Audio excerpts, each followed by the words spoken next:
इस बिजनेस की सच्चाई क्या है? लोग इस बिजनेस के बारे में बताने से क्यों कतराते हैं?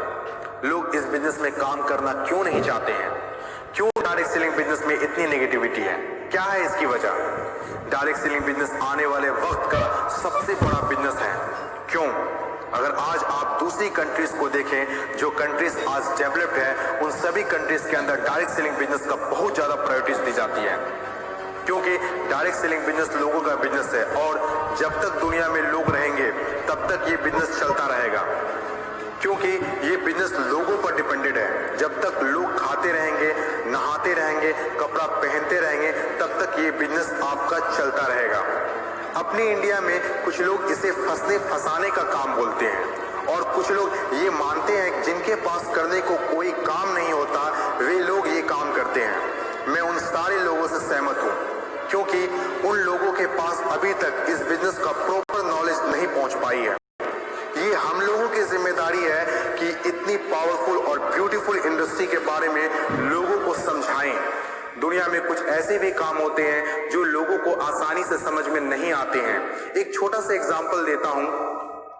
हम लोग दिन भर फेसबुक, व्हाट्सएप और यूट्यूब कितना यूज करते हैं और इसके लिए आपसे एक भी पैसा नहीं लिया जाता है। तो जरा सोचिए उनकी कमाई कैसे होती होगी, जबकि फेसबुक दुनिया के टॉप 10 बिजनेस में आता है कमाई के मामले में। कुछ लोग सोचते हैं अगर फेसबुक जब हमसे पैसा नहीं लेता है तो कमाता कैसे होगा। कुछ लोग सोचते हैं पता नहीं कमाता भी होगा कि नहीं। कुछ लोग कहते हैं जो डाटा हम लोग यूज करते हैं उससे कमाता है।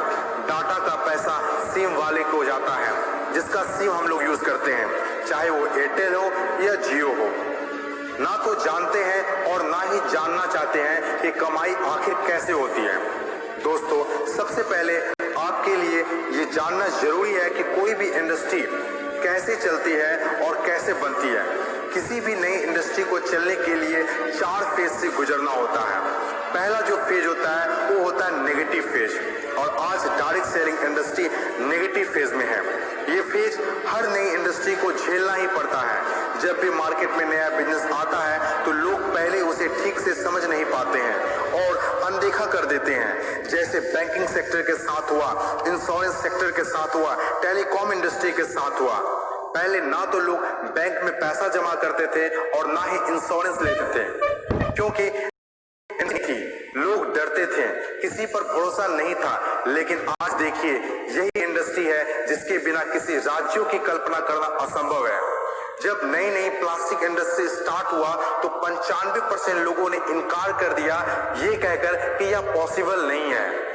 लेकिन उस वक्त भी 5% लोगों को विश्वास था और आज वही 5% लोग दुनिया में आगे हैं। आज हर चीज प्लास्टिक का है, जग हो या बाल्टी, कुर्सी हो या टेबल, खिलौना हो या फ्रेम, यहाँ तक कि डोर भी अब प्लास्टिक के हैं, जो आज से 20 साल पहले किसी ने सोचा भी नहीं था। आज direct selling business negative phase में है, इसीलिए इतनी सारी नेगेटिविटी है। और जब ये पॉजिटिव फेज की तरफ बढ़ता जा रहा है, नेगेटिव फेज में होने के बावजूद भी इस इंडस्ट्री ने कई लोगों की जिंदगियां बदल दी। दूसरा जो किसी भी इंडस्ट्री को फेस करना होता है वो दूसरा फेज होता है पॉजिटिव फेज। ये वो टाइम होता है जब लोगों का इंडस्ट्री के ऊपर ट्रस्ट बढ़ने लगता है, क्योंकि वे आसपास में रिजल्ट देख रहे होते हैं। और जो लोग उस वक्त डायरेक्ट सेलिंग बिजनेस में दिलचस्पी नहीं दिखा रहे होते हैं, अनदेखा कर रहे होते हैं, वे रिजल्ट देखने के बाद दिलचस्पी लेने लगते हैं और आपका काफिला और बढ़ने लगता है, रिजल्ट और बढ़ने लगता है, दिलचस्पी और भी लोगों में बढ़ने लगती है। जैसे बैंकिंग इंडस्ट्री और इंश्योरेंस इंडस्ट्री के साथ हुआ था। बैंक का वैल्यू, बैंकिंग इंडस्ट्री का वैल्यू तब पता चला होगा लोगों को जब किसी का पैसा घर में सुरक्षित नहीं रहा होगा। इंश्योरेंस के वैल्यू तब लोगों को पता चला होगा जब किसी के एक्सीडेंट होने के बाद उसके घर वाले को पैसा मिला होगा। तीसरी जो किसी भी इंडस्ट्री का फेज होता है वो होता है ग्रोथ फेज। जब एक बार लोगों को इंडस्ट्री पर भरोसा होने लगता है तो उनकी ग्रोथ बहुत तेजी से होने लगती है, क्योंकि ऐसे फेज में लोगों को ज्यादा समझाने की जरूरत नहीं होती है। और जब तक कोई कंपनी ग्रोथ फेज में नहीं आती है तब तक लोग उसके साथ जुड़ना पसंद नहीं करते हैं। और जैसे कंपनी ग्रोथ फेज में एंटर करती है तो लोग उसके साथ ऑटोमेटिक जुड़ना और आखिरी फेज, हर इंडस्ट्री को इससे गुजरना ही होता है, कंपटीशन फेज। हर एक इंडस्ट्री के अंदर एक वक्त ऐसा आता है जब कंपटीशन बढ़ने लगता है। इंडस्ट्री और कंपनीज की ग्रोथ को देखकर ज्यादातर लोग कंपनी के साथ जुड़ना और काम करना शुरू कर देते हैं।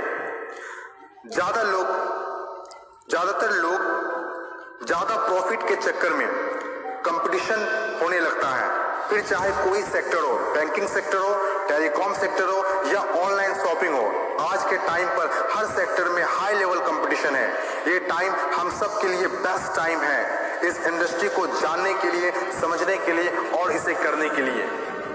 According to FICCI, direct selling industry का मार्केट साइज 6000 करोड़ आंका गया है। आज तक जितना हुआ है उसको देखते हुए फिक्की ने डिक्लेयर किया है कि डायरेक्ट सेलिंग बिजनेस 2020 से 25 तक 645 अरब तक की हो जाएगी।